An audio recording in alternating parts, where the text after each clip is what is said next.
6 April 2026 आज आंतरराष्ट्रीय क्रीडा दिन। आजच्या दिवसाचं निमित्त साधून आंतरराष्ट्रीय क्रीडा दिनानिमित्त आज जिल्हाधिकारी कार्यालयाच्या बाहेर उपोषणाला बसलो आहे। उपोषणाचा आज पहिला दिवस। आंतरराष्ट्रीय क्रीडा दिनाच्या सर्वप्रथम जिल्हा क्रीडा अधिकारी नितीन तारळकर यांना शुभेच्छा। त्याचबरोबर जिल्हा क्रीडा अधिकार्यालय त्याचबरोबर इतर प्रशासन यांनाही आंतरराष्ट्रीय क्रीडा दिनाच्या खूप खूप शुभेच्छा। हा खेळ असाच चालू ठेवणार आहात का आणि हा खेळ असाच कागदोपत्री फक्त रंगवणार आहात का, हा माझा सवाल आहे। आज जी जिल्हाधिकारी संतोष पाटील साहेब यांनी जी चौकशी समिती नेमलेली, या समितीनं मला कोणत्याही प्रकारे सहकार्य केलेलं नाही व संबंधित समितीनं कागदांची हेराफेर, भ्रष्टाचार झालेली कागद झाकून ठेवण्याचा प्रयत्न, त्याचबरोबर संबंधित अधिकाऱ्यांना पाठीशी घालण्याचं काम केलेलं आहे। आज गेली 2 महिने होऊन गेले की जिल्हाधिकारी संतोष पाटील साहेब यांनी एक चौकशी समिती नेमलेली आणि त्या समितीला सांगितलं होतं की 1 महिन्याच्या आत तुम्हाला अहवाल सादर करावा लागेल।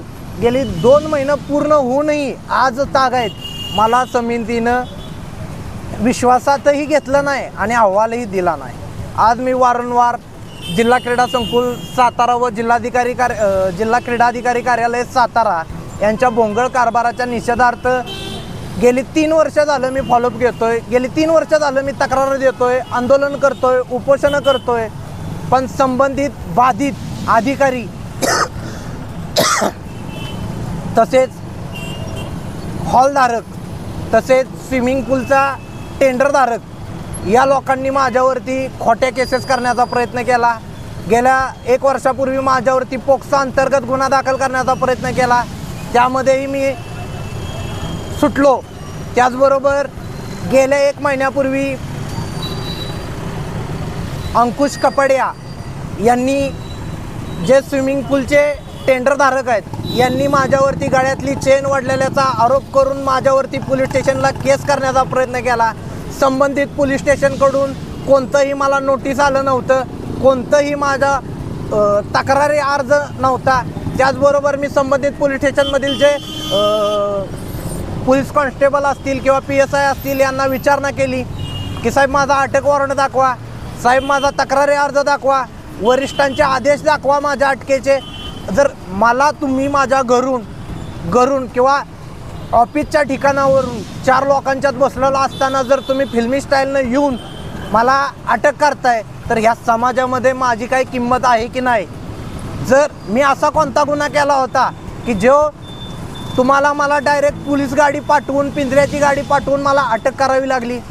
बरं, मी संबंधित पोलीस स्टेशनला तक्रार दिली होती। यावेळी बी मी संबंधित शाहूपुरी पोलीस स्टेशनला कळवलेलं होतं की माझ्यावरती खोटे गुन्हे दाखल होत्यात, खोट्या तक्रारी होत्यात। शाहूपुरी पोलीस स्टेशनकडून मला वारंवार मानसिक, शारीरिक आणि बौद्धिक मोठ्या प्रमाणावर त्रास झालेला आहे। मी यांना वारंवार सांगूनही माझ्यावरती खोटे गुन्हे, खोट्या केसेस करण्याचे यांचे चाली सुरूच आहेत। ते संबंधित जे बाधित अधिकारी व बाधित ठेकेदार आहेत यांनी संबंधित पोलीस स्टेशनबरोबर काही वाटाघाटी करून किंवा पैसे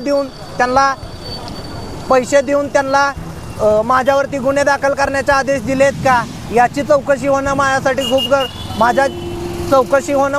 खूप गरजेचं आहे। संबंधित पोलीस स्टेशनकडून वारंवार मला त्रास सहन करावा लागतोय, माझ्या घरातल्यांना, माझ्या बाकीच्या गोष्टींना या गोष्टींचा खूप मोठ्या प्रमाणात त्रास होतोय। मी वारंवार जिल्हाधिकारी कार्यालयातील निवासी उपजिल्हाधिकारी नागेश पाटील साहेब यांची भेट घेतलेली आहे। नागेश पाटील साहेबांना ह्या गोष्टींचं कानावरती घातलेलं आहे की माझ्यावरती खोटे गुन्हे दाखल होतात, तरी त्यांच्याकडून म्हणा किंवा जिल्हाधिकारी यांच्याकडून कोणत्याही गोष्टीची चौकशी किंवा मला बोलवून घेऊन की बाबा काय नक्की प्रॉब्लेम आहे, काय त्रास आहे, या गोष्टीची विचारणा झालेली नाही आहे। त्याचबरोबर जे जिल्हा क्रीडा अधिकारी कार्यालय व जिल्हा क्रीडा संकुल या ठिकाणी जे चाललेलं काम आहे ते अजूनही चालू आहे. या कामामध्ये भोंगळ कारभार जे की जिल्हा क्रीडा अधिकारी नितीन तारळकर साहेब यांनी मला एक पत्र दिलं. त्या पत्रामध्ये असं सांगितलेलं आहे की कुठलाही भोंगळ कारभार नाही, हे सगळं काम व्यवस्थित चालू आहे. जिल्हा क्रीडा संकुलातील स्विमिंग पूलवर प्रचंड मोठ्या प्रमाणात भ्रष्टाचार होतोय, सातारकर जनतेची पिळवणूक होते, याची तक्रार मी वारंवार जिल्हा क्रीडा अधिकारी उपसंचालक सुहास पाटील साहेब यांच्याकडे केलेले आहे.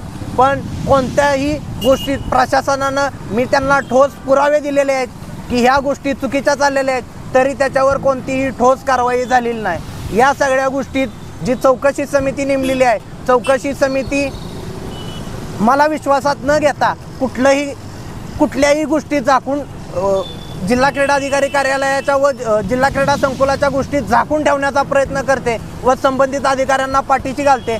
तर माझी एवढीच मागणी आहे आत्ता की संबंधित चौकशी समिती यांना आदेश देऊन मला तात्काळ अहवाल मिळावा.